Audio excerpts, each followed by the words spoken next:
gente vai desestressar, certo? Vamos correr, gritar e brincar um pouquinho, certo? Vamos começar pelos meninos?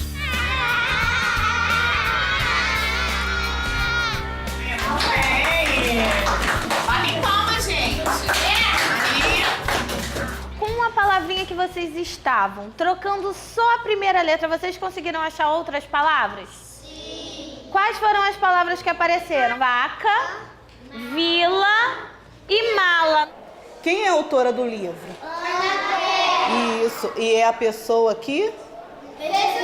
Isso, ela que inventou essa história. Ciranda, cirandinha, vamos todos cirandinha. Vamos dar a meia volta, volta e meia, vamos dar. Eu acho que a alfabetização ela não se dá somente em um ano. Eu acho que ela se dá em vários estágios, né, da vida da criança. Então, alfabetizar, para mim, é integrar a criança nesse mundo letrado, ela compreender o significado dessas palavras. Acabamos de cantar a música Ciranda, Cirandinha. Quem sabe o que é uma ciranda? Uma brincadeira de roda, né? Então, dentro de um texto, dentro de um contexto. Então, para mim, isso é alfabetizar. Lembra que eu dou uma palavra para vocês e vocês falam frases, formam frases com essa palavra? Então vamos lá. Qual é a palavra? A palavra é doce. Os alunos são motivados a escreverem desde o primeiro dia que eles entram na escola. Porque aí você consegue perceber em que fase da escrita a criança se encontra. Você consegue fazer com que ela se despreenda de certos medos e mostre os erros dela. Porque é errando que você consegue perceber em que etapa do processo essa criança se encontra para você preparar estratégias para superar aquela dificuldade. Fazer a ponte, sempre essa ponte, né? Do ler para a vida, do escrever para a vida. Então, eu acho que o alfabetizador tem que ter, né, esse feeling, né? Essa consciência e trabalhar de forma lúdica. As atividades que eu posso fazer com que estimule essa escrita, né, escrita espontânea, se eles veem um vídeo, a gente conversa primeiro sobre esse vídeo, né, eles colocam tudo aquilo que eles compreenderam e depois eles vão para a parte escrita para organizar esse pensamento. Às vezes eu projeto ou mesmo reescrevo tudo aquilo da forma com que eles escreveram e faço essa correção. A escrita espontânea é onde a gente detecta mais dificuldade, porque como não houve um repertório, né, antes, como não teve uma ideia para ele antes, eu percebo que a dificuldade é um pouco maior. Então eu procuro assim melhorar, né, esses textos sempre com alguma coisa, às vezes com alguns objetos, ou eu conto a minha história, né, faço a minha história para eles terem uma ideia, né, de como vai acontecer. E eu gosto muito de, a partir de um gênero textual, criar outro com o aluno. Fazer com que ele perceber que de um conto infantil a gente pode criar uma carta, um bilhete, fazer um convite de aniversário, sem precisar ficar num fato enfadonho, algo sem sentido para a criança. Para mim, a oralidade ela é importantíssima dentro da alfabetização. Porque a gente, quando não trabalha essa oralidade, a criança ela acaba escrevendo frases e textos que a gente chama assim, pobres. Agora nós vamos escrever uma frase com a palavra doce. Gabriel, preste atenção, Gabriel. Fala, Caroline. O doce fica na geladeira. Então, quando ele pega o papel para escrever a frase ou escrever o texto, ele está totalmente desinibido diante do papel para escrever, porque ele oralmente ele já formou tanta frase, a gente já passou essa frase para o quadro, ele já copiou, então ele já está bem familiarizado com essa questão da oralidade na hora da escrita. É muito legal assim quando a criança chega nessa fase de te perguntar. Casa se escreve com S ou com Z, né? Chuva é com X ou com CH, quer dizer, ele já tem uma noção, né, da língua, né, mais aprimorada da língua portuguesa, né?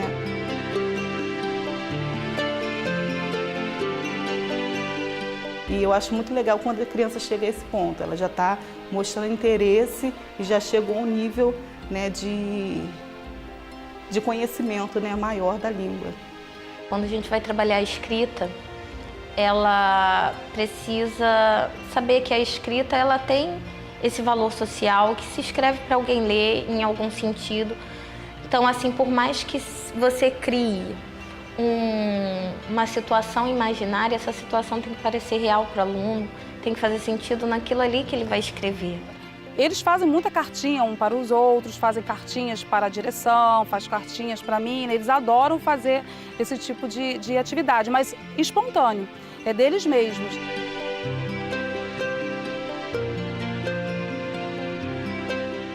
Aquilo que acontece de diferente, de motivador, é o que eles vão escrever. Então fica mais fácil para que eles tenham essa escrita de uma forma mais correta. Vamos falar quais são as palavras que estão rimando aqui? Qual é essa primeira? Avião, mamão, leão.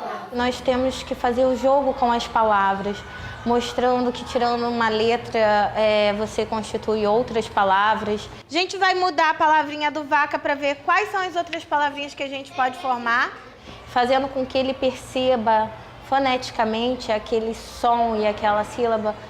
E então ele vai percebendo as outras sílabas, né? Sem precisar com que você caia num método tão tradicional e estanque sem ser significativo.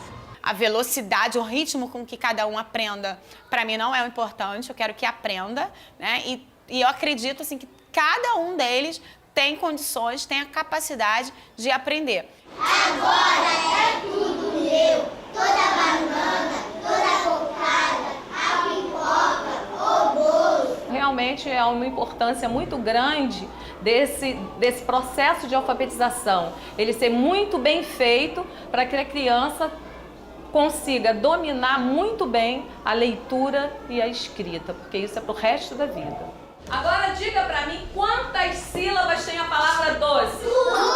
Duas sílabas. Muito bem, 2 sílabas. Agora me diga quantas letras tem a palavra doce? 4 letras. D, O, C, E.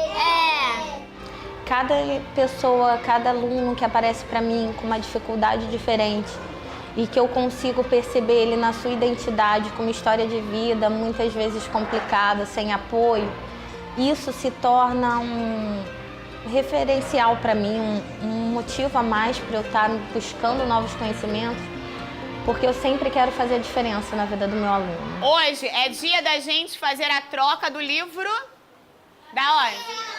Da ciranda de livro. Então podem pegar os livros pra gente fazer a troca. As meninas podem ir pra lá. O prêmio que a gente recebeu, né, do Alfabetiza Rio, pra mim foi uma surpresa. Serviu de estímulo até, né? Porque o que eu fazia, se foi bom, então esse ano eu procurei fazer melhor ainda. As crianças também se sentiram assim muito satisfeitas, né, valorizadas com o que aconteceu, porque a gente explicou pra elas, né, o porquê daquele prêmio. 1, 2, 3. E agora, uma história. Fiquei muito surpresa, né? E falei, não é possível, é verdade? Né? Fiquei sem acreditar mesmo, né? Mas eu sempre tive um objetivo, o meu foco, que quando eu pegasse uma turma, eu iria dar o meu melhor. E foi isso que eu fiz. Esse prêmio representa na minha carreira um orgulho muito grande. Foi uma satisfação muito grande pelo tempo que eu tenho de dedicação, de profissionalismo. Então eu me permito dizer que eu mereço sim receber esse prêmio, que eu mereci. Porque muito mais do que qualquer resultado, eu acho que a função do meu trabalho é essa. É trabalhar com o indivíduo e fazer com que ele se desenvolva naquilo ali, com que ele crie condições de progredir no seu aprendizado, né? É uma emoção muito grande, né? Esse ano eu faço 20 anos de rede. É muito legal você ver que a criança está se encaminhando, está indo, né? Não só na leitura e na escrita, mas na vida. Eu sinto um orgulho muito grande saber que eu fiz parte desse aprendizado, de tudo isso que acontece. É legal. Sempre uso com eles, né? Se a gente foi bom ano passado, esse ano então a gente tem que ser melhor ainda. A gente não pode deixar o rendimento cair. E esse ano a gente está batalhando de novo, né? Por outro sucesso.